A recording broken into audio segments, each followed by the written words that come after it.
अस्सलाम वालेकुम दोस्तों। इस वक्त सिंध के बहुत सारे मामलात हैं जिन पर बात करनी चाहिए, लेकिन मैं आज दो अहम इश्यूज़ हैं जिन पर डिस्कस करना चाहता हूँ। एक एक ताजर को हैदराबाद से अगवा करके और कच्चे में जाके कत्ल किया गया मुबैना तौर पर, उसमें पुलिस मुलविस है। सिंध की पुलिस के आपके कारनामे आपको पता है कि कैसे है।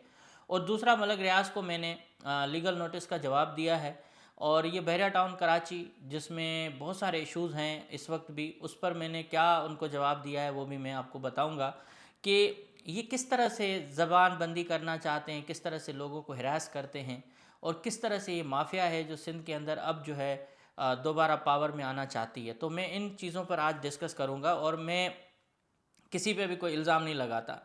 अभी एक सहाफ़ी दोस्त हैं, उन्होंने एक तहरीर लिखी जिसमें उन्होंने पूरा कच्चा चिट्ठा खोला है। उस कच्चे चिट्ठे में उनके मुताबिक कि हसन निज़ामानी नामी एक बिज़नेसमैन है, आमों के बागात से मतलब उनको एक्सपोर्ट करता रहता है, और उसके साथ उनके ताजर हैं आमों के। उनको डाकुओं ने कच्चे से आके अगवा किया है, वहाँ से निकल के शहर से आके अगवा करके और उसको उठा के लेके गए। पुलिस थोड़ी एक्टिव हुई, और उसके बाद पुलिस के ज़रिए डील हुई। वर्षा से कहा गया कि आप 10 करोड़ रुपए देंगे तो ये बाजियाब होगा, और उसके बाद पुलिस ने वो पैसे लिए और जाके कच्चे में कहा कि हम डाकुओं से बाजियाब करा के लेके आ रहे हैं, लेकिन वो मारा गया। 11 अक्टूबर की बात है, इस मामले को छुपाया जा रहा है। अब इसमें अहम तरीन बात यह है कि जो हैदराबाद का एसएसपी है वो वज़ीर दाखिला ज़िया लंजार का रिश्तेदार है या भांजा है। और ये मिली भगत आप देखें कि किस तरह से डाकुओं का नेटवर्क है जो काम कर रहा है। मतलब डाकुओं को कैसे पता चला कि हसन निज़ामानी के पास इतने पैसे हैं तो उसको अगवा करना है। हसन निज़ामानी को अगवा करने के लिए डाकुओं की फ़ोर्स कैसे कच्चे से निकली, और क्यों क्या उनको सपोर्ट किसने दी, और वो जब आए उसको अगवा करके लेके भी गए तो पुलिस पूरे सिंध की कहाँ थी, क्यों उस वक्त ये ज़ाहिर नहीं हुए। एक तरफ एक बिल्डर अगवा होता है तो दूसरी तरफ उसको 4-5 घंटे के अंदर ही अपनी बरादरी और बाजियाब करा देती है। लेकिन एक निज़ामानी क्योंकि पुरमन कभी एक बरादरी है और ताजर भी हैं, पढ़े लिखे लोग भी हैं, उनमें बहुत सारे लोग बाहर बैरून मुल्क सेटल्ड हैं। इस बेचारे को अगवा करने के बाद ये कच्चे में लेके गए हैं, डाकुओं से डील जारी रही, और डील मुबैना तौर सारी हैदराबाद पुलिस करती रही।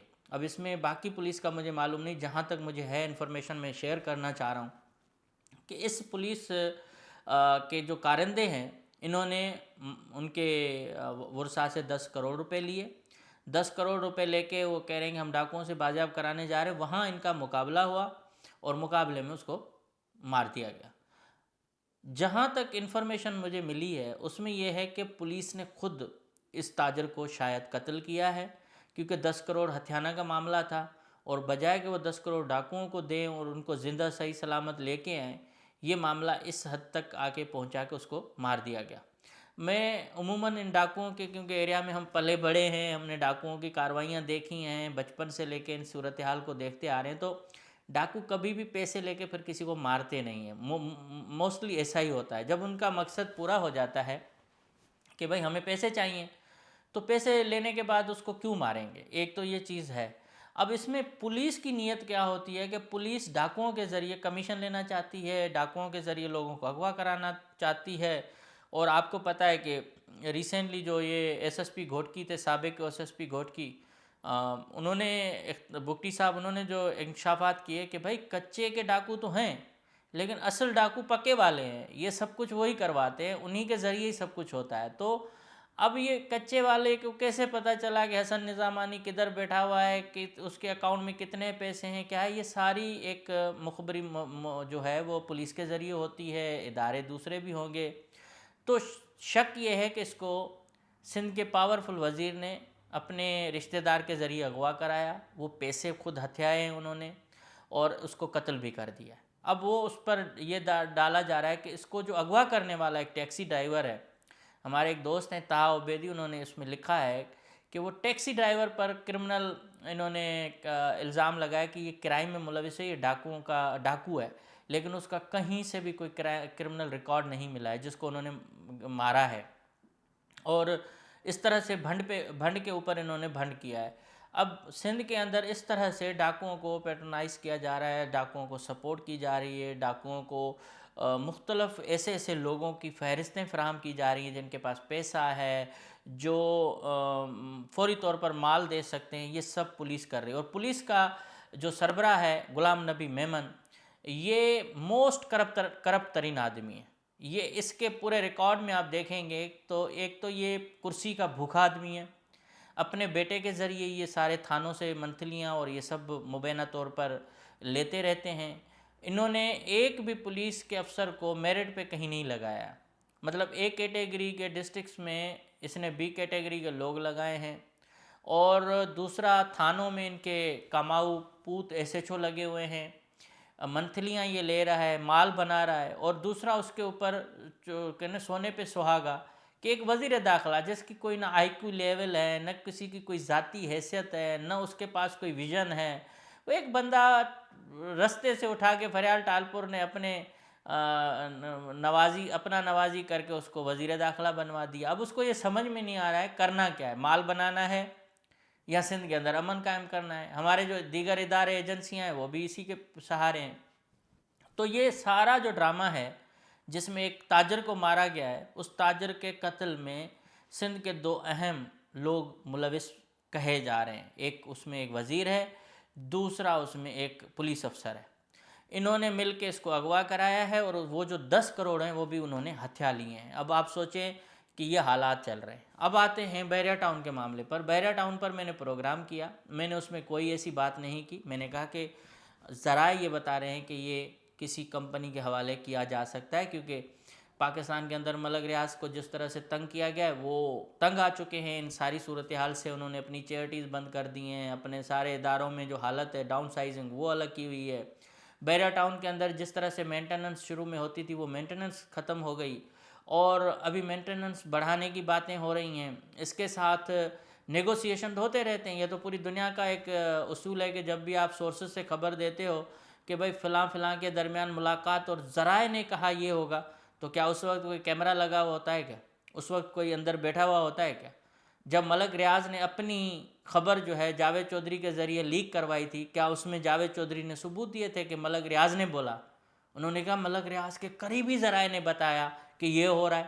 تو بھائی میں نے بھی اپنے سورسز سے ایک چیز دی ہے، اگر غلط ہے تو بحریہ ٹاؤن مجھے بتائے کہ یہ غلط خبر ہے، تو میں دوسرے دن اس کے الگ ایک پروگرام کہتا اور کہ بھائی بحریہ ٹاؤن نہیں بک رہا، یا بحریہ ٹاؤن کسی کو کے حوالے نہیں کیا جا رہا۔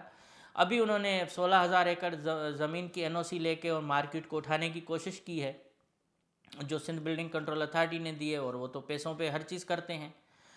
میں نے وہ پروگرام کیا اور اس پر انہوں نے مجھے وکیل کے ذریعے 5 ارب روپے کا نوٹس دے دیا، جس پر میں نے پروگرام کیا تھا۔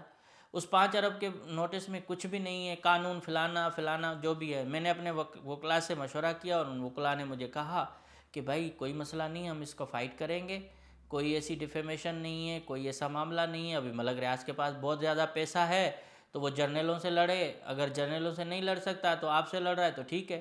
میں نے کہا کوئی مسئلہ نہیں ہے بھائی، پھانسی کی سزا اگر ملک ریاض دلانا چاہتے ہیں تو دے دیں۔ پہلے تو بحریہ ٹاؤن کے جو متاثرین ہیں جن کے ہزاروں چیک باؤنس ہوئے ہیں، اگر کسی غریب کا کسی عام آدمی کا چیک باؤنس ہوتا ہے تو اس کو پولیس گلے سے پکڑ کر جیل میں ڈال دیتی ہے۔ یہ اتنے پاورفل ہیں کہ اس کا ایک بھی چیک باؤنس ہوتا ہے تو کوئی ایکشن نہیں ہے۔ پہلے تو اس کا یہ معاملہ آنا چاہیے۔ دوسرا، ملک ریاض میرے سے زیادہ اسپاٹ لیس نہیں ہے، میں نے کوئی ایسی کام نہیں کیا ہے کہ میرے پہ آپ کہیں کہ یہ غلط ہے اور ملک ریاض صحیح ہے۔ اربوں خربوں روپے کے جس کے اوپر اسکینڈلز ہوں، جس کی اخبارات بھری ہوئی ہیں، جس میں لندن میں اس کی آمد پہ پابندی ہے، پوری دنیا میں اس کی بدنامی ہے، وہ شخص اگر یہ مجھے کلیم کرتا ہے کہ میں صحیح ہوں اور میں آپ کو پھانسی کی سزا دلا دوں گا، تو بھائی بے شک موسٹ ویلکم۔ پاکستان کی عدالتیں ہیں، جیسے چلانا چاہے ملک ریاض پہیے لگا لیں، خفیہ طریقے سے نوٹس دلا لیں، موسٹ ویلکم۔ میں نے اپنے جواب میں سیدھا بولا ہے کہ میں نے کوئی بات غلط نہیں کی ہے، مارکیٹ ڈاؤن ہے، حقیقت یہی ہے۔ جو میں نے اس میں کیے ہیں وہ میں ابھی پیجز آپ کو دکھانے کی کوشش کروں گا، کیونکہ میں سفر میں ہوں تو میں بہت زیادہ کام نہیں کر پا رہا۔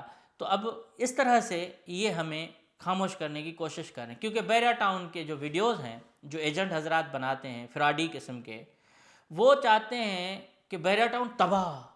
بھائی بعد میں اندر جا کے بتا دے ایسی کوئی بات نہیں ہے، ملک صاحب نے تو یہ بولا۔ भाई आप अपना चूरन बेचने के लिए, अपने प्लॉट बेचने के लिए, लोगों को चूना लगाने के लिए आप ऐसे हेडलाइंस दे रहे हैं, ऐसे थंबनेल बना रहे हैं जिसमें पता चलता है कि बहरिया टाउन तबाह है, लेकिन अंदर आप आके वो बात करते हो। पहले तो मलक रियाज को उन एजेंटों को गले में पटा डालना चाहिए कि आप बहरिया टाउन के अगर पॉजिटिव बात कर रहे हो तो पॉजिटिव थंबनेल बनाओ ना। आप कैसे नेगेटिव थंबनेल बना के अपने व्यूज़ लेने के चक्कर में लोगों को बेवकूफ़ बना रहे हो? आप कैसे क्लिक बैट कर रहे हो, कैसे आप चीट कर रहे हो? मलक रियाज को अपने गिरेबान में देखना चाहिए उम्र के इस आखिरी हिस्से में, जब वो मौत के कहते हैं कि हर बंदे को जाना है, अल्लाह पाक उनको लंबी ज़िंदगी दे। लेकिन जब मलक रियाज से ज़्यादती हुई तो हमने बात की, जब मलक रियाज के ऊपर प्रेशर डाला गया तब भी मैंने बात की थी कि मलक रियाज अगर नहीं झुक रहा तो अच्छी बात है। आर्मी से और एजेंसियों से तो वो लड़ नहीं सकता, लड़ने के लिए हम गरीब मिले हैं, और दूसरे जो इनके पाले हुए एजेंट और एंकर्स हैं उनके साथ तो वो ठीक हैं। भाई हमने इनसे कोई फ़ायदा नहीं लिया है ना लेंगे, लेकिन सिंध के अंदर कब्ज़ा करके माले गनीमत ये जिस तरह से इसने किया है, और ये समझता है कि मैं मलक असद की तरह सबको झुकाऊंगा, तो मैं मलक असद हूँ नहीं, मैं गरीब का बच्चा हूँ, मेरा कोई स्टेक अब पाकिस्तान में है नहीं। दूसरा ये कि जहाँ भी जाएगा अदालतों में हम अदालतों का मुकाबला, इनका मुकाबला करेंगे। बाकी इस तरह से ज़बानबंदी नहीं की जानी चाहिए। मलक रियाज ने जो बद्दुआएँ कमाई हैं ये बद्दुआओं का शाखसाना है। मैं ये समझता हूँ मलक रियाज साहब को अपने गिरेबान में झांकना चाहिए और अपने बच्चों को तलकीन करनी चाहिए कि इस तरह से मत ज़बानबंदी मत करें। आपको लड़ना है पावरफुल लोगों से लड़ें, हम जैसे लोगों से लड़ाई में आपको कोई फ़ायदा नहीं होगा। और मैं कोई इस तरह से नहीं हूँ कि मेरा एजेंट हूँ तो मुझे ये दबा देंगे। तो अब मामला ये है कि बहरिया टाउन जिसकी प्रॉपर्टी डाउन है, जिसके अंदर वो वीराना हो गया है, जिस तरह वहाँ हालात थे वो नहीं है। अब आप एजेंटों के ज़रिए वीडियोस बना रहे हो, उन एजेंटों पे फ्रॉड के केसेस चल रहे हैं। तो मेरे ख्याल में ये सारा मामला है जिसको मैंने डिसाइड किया है कि मैं इसको फेस करूँगा। मैं मलक रियाज के केस को फेस करूँगा, अदालतों में फ़ेस करूँगा, दुनिया के किसी भी कोने में जाएगा वहाँ भी फ़ेस करूँगा। बाकी माफ़ी नामे की मैं कभी भी माफ़ी न मांगी है, अल्लाह के सिवा न मांगूँगा।